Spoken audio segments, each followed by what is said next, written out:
Aku nak pergi kahwin. Ha? Abang, nak pergi mana ni? Lawa-lawa pakai baju Melayu ni. Aku nak pergi kahwin. Ha? Ya Allah, aku tersilap sebenarnya. Bukan pergi kahwin, aku nak pergi rumah kenduri je. Dah tua pun bodoh. Butang baju Melayu aku mana Pak? Aku nak pergi dah ni. Kau jangan main-main bang.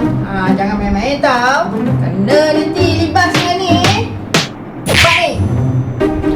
Tak adalah Pak. Pak, mana butang baju Melayu aku Pak?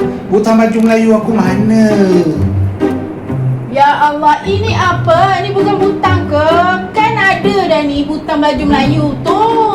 Loh, ini butang ke? Tak ngau ke? Sorry. Janganlah marah Pak.